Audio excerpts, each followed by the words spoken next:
A nation on edge, the 2016 election. The 2016 U.S. presidential election was like no other. It was a time of unprecedented political fervor, with the entire nation seemingly holding its breath. The air crackled with tension. Every conversation, every news report, every social media post seemed to add to the growing sense of unease. Political debates were heated, with sharp exchanges between candidates. The rhetoric was more intense than ever, and the stakes felt incredibly high. Media headlines screamed about the latest controversies. Every day brought a new scandal, a new accusation, a new twist in the unfolding drama. But beneath the surface, a new and insidious threat was emerging: digital interference. This was not just a battle of words and ideas, but a covert war being waged in the digital realm. Foreign actors were working to manipulate the very fabric of American democracy. They were using sophisticated techniques to influence public opinion and sow discord. They would use social engineering to sow discord and influence the outcome of the election. Fake news, misleading information, and divisive content were their tools.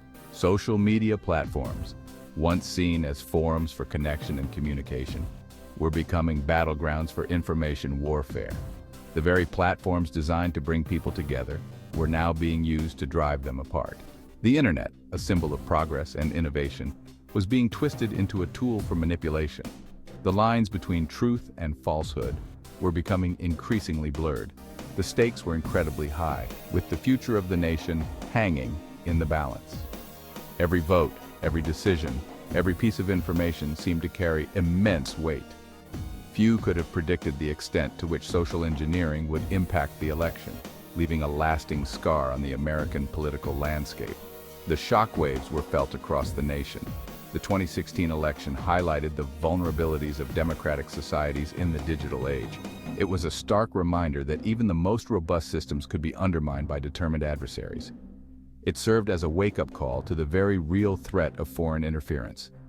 The need for stronger cybersecurity measures and greater awareness of digital threats became painfully clear. The election exposed how easily misinformation could spread online, influencing public opinion and potentially swaying votes. The power of fake news was undeniable. It was a stark reminder that the principles of democracy, once considered unshakable, were now under threat from unseen forces operating in the shadows of cyberspace. The very foundation of democratic society was being tested. The 2016 election marked a turning point in American political history, forcing the nation to confront the challenges of disinformation, foreign interference, and the erosion of trust in traditional institutions. It was a moment of reckoning. It was a watershed moment that exposed the fragility of democracy in the face of determined adversaries willing to exploit the vulnerabilities of the digital age.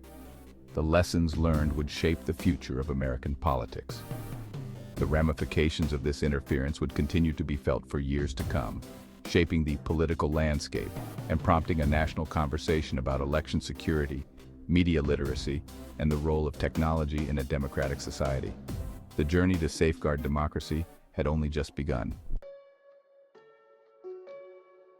Social engineering is a form of manipulation. It's a subtle art that preys on human psychology, exploiting our natural tendencies to trust and respond to certain stimuli.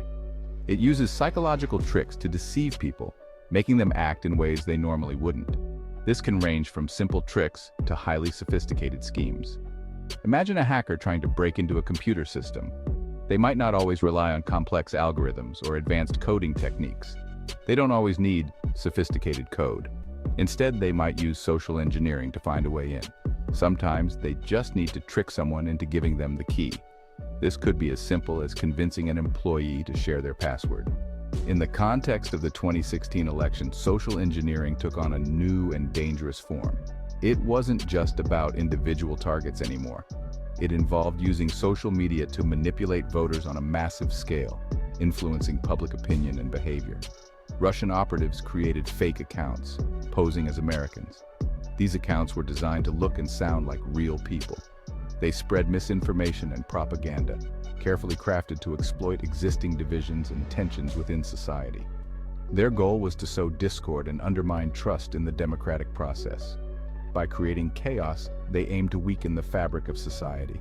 Social engineering preys on human vulnerabilities. It targets our fears, our hopes, and our need for social validation. It exploits our trust, our emotions, and our desire to fit in. By manipulating these aspects, social engineers can control our actions. By understanding how social engineering works, we can better protect ourselves from its insidious effects. Education and awareness are our first lines of defense. We need to be critical thinkers, questioning the information we see online and being wary of attempts to manipulate our emotions. Skepticism is a valuable tool. Social engineering is a powerful tool that can be used for good or evil.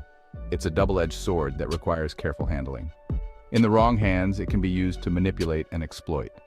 The consequences can be devastating, both on a personal and societal level. It's crucial to be aware of the dangers of social engineering and to take steps to protect ourselves. This includes using strong passwords and being cautious about sharing personal information. By being vigilant and informed, we can help to safeguard ourselves and our democracy from this insidious threat. Together, we can build a more secure and resilient society.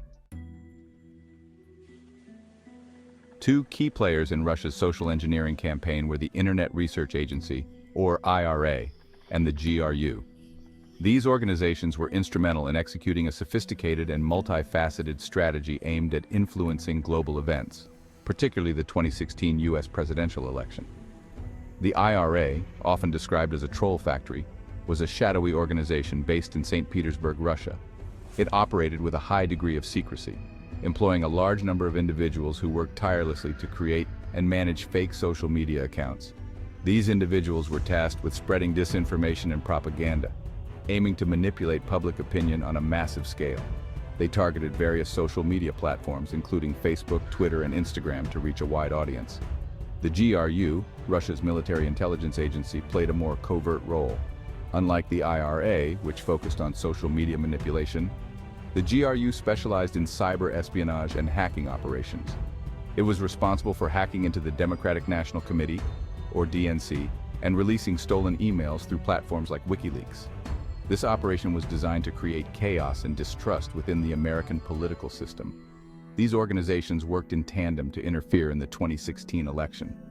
While the IRA focused on manipulating public opinion through social media, the GRU targeted political organizations and individuals, creating a multi-pronged attack strategy. The IRA's primary goal was to influence public opinion by creating and spreading divisive content. They crafted posts that played on existing social and political tensions, aiming to deepen divisions within American society. Meanwhile, the GRU's hacking operations were more direct and targeted. They aimed to gather sensitive information and release it at strategic moments to maximize its impact on the election. Their actions represented a sophisticated and coordinated attack on American democracy, designed to sow discord, undermine trust, and influence the outcome of the election. This was not just about one election, it was about eroding the very foundations of democratic institutions. The ultimate aim was to create a sense of chaos and mistrust, making it difficult for the public to discern truth from falsehood.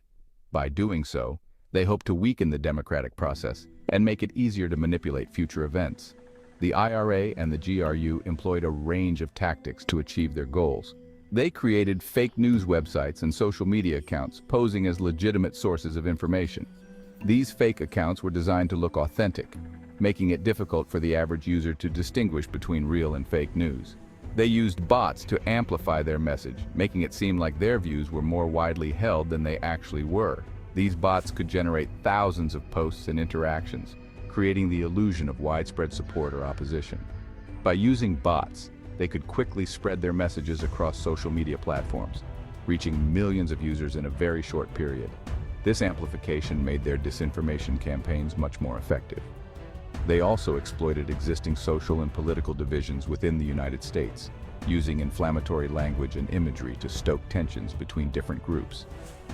This was a deliberate strategy to create conflict and division, making it easier to manipulate public opinion.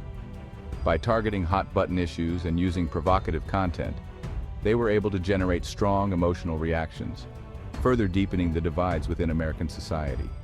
This made it easier for them to push their agenda and influence the political landscape. The activities of the IRA and the GRU highlight the evolving nature of warfare in the 21st century. No longer confined to battlefields and traditional military targets, modern warfare increasingly takes place in the digital realm.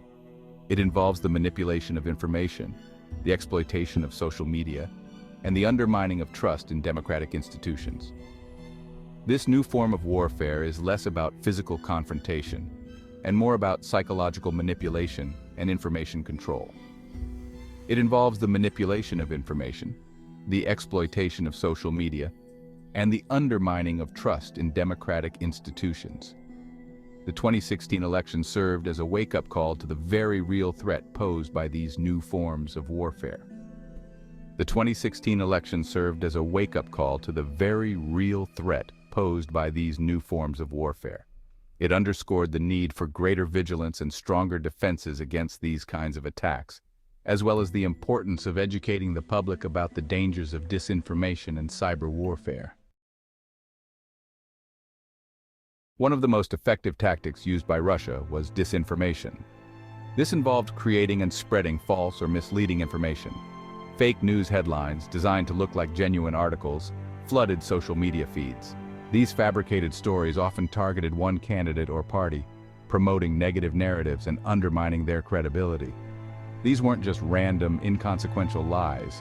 They were crafted to exploit existing anxieties and prejudices within the American electorate. For instance, some fake news stories played on racial tensions, while others stoked fears about immigration or terrorism. By tapping into these deep-seated emotions, the disinformation campaign aimed to influence how people voted. The spread of fake news was facilitated by the echo chamber effect of social media. People were more likely to encounter information that confirmed their existing biases, as algorithms prioritized content they had previously engaged with. This created a dangerous feedback loop, where false information was repeatedly reinforced and amplified. The impact of fake news on the 2016 election is still being debated. However, it's clear that disinformation had a corrosive effect on the political climate. It eroded trust in traditional media outlets and increased polarization among voters. The proliferation of fake news highlighted the urgent need for media literacy and critical thinking skills in the digital age.